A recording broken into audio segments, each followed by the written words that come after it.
Last year, Ireland's Prime Minister did travel to Washington just before St. Patrick's Day, but the formal celebration was cancelled due to the pandemic. This year, that meeting with President Biden will be virtual. Taoiseach Micheál Martin joins us now from Dublin. Good morning to you. Good morning, Margaret. Good to talk to you. Great to have you here. The Biden administration has renewed that ban on travel from Europe, including Ireland. And I wonder, given progress with the pandemic, do you expect it to be lifted perhaps this summer? Well, that depends, and you know, we're similarly have significant restrictions on travel into Ireland and indeed across Europe.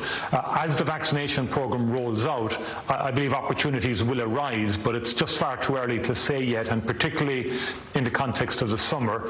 We have a significant journey still to go in terms of vaccinations and in terms of keeping the virus down, because as you know, in some member states of the European Union now, the numbers are going back up because of the prevalence of the B117 UK variant, which is much more transmissible.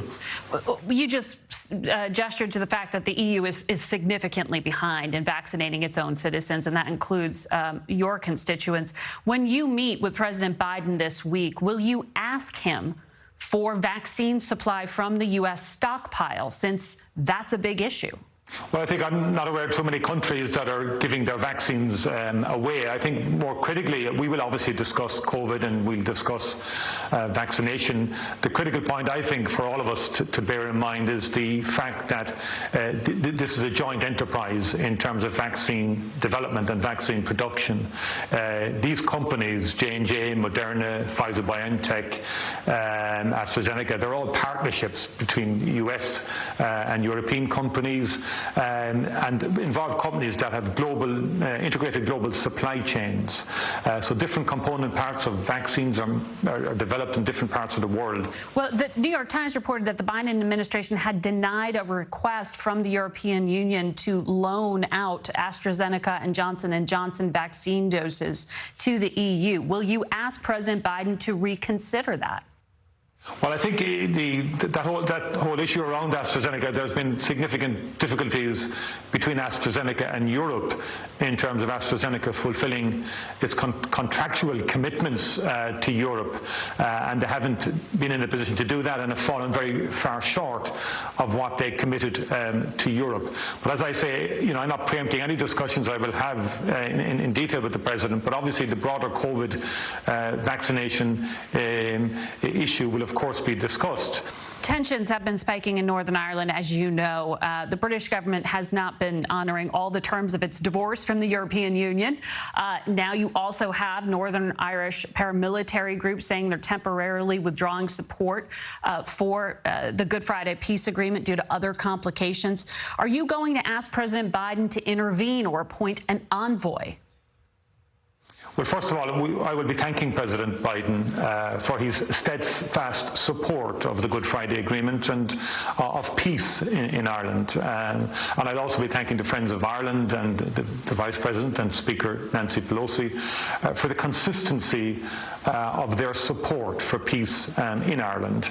And that has been positive in terms of influencing, you know, the journey of Brexit itself. And we knew Brexit would create challenges, and it has. It hasn't been easy, and Brexit is only 2.5 months old since Britain has formally now exited the European Union. Do you need U.S. help with that? Yes, we want to see a continuation of the President's interest in Ireland and support of the peace process and the Good Friday Agreement, and also of upholding the Brexit agreement itself. And I've no doubt that the President will continue that interest and will use his good offices and the administration's good offices to bring the right outcomes there. Is that a nice way of saying you need him to lean on Boris Johnson to stick by his commitments? Because as a candidate, Joe Biden said the UK wouldn't get a trade deal unless they honored the peace deal.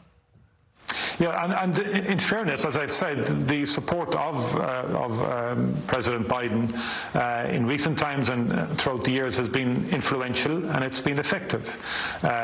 We also in Ireland here have to work on a post-Brexit relationship with the United Kingdom, and we're doing that. And I get on well with Prime Minister Boris Johnson, and we will be working out issues post-Brexit. We have to develop a stronger structure now for British-Irish relationships in the aftermath of Britain leaving the European Union.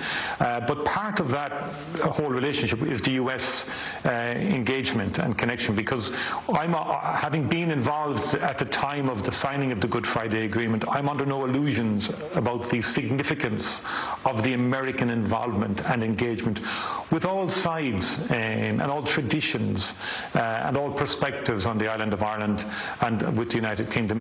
Any indication if President Biden will visit Ireland in June?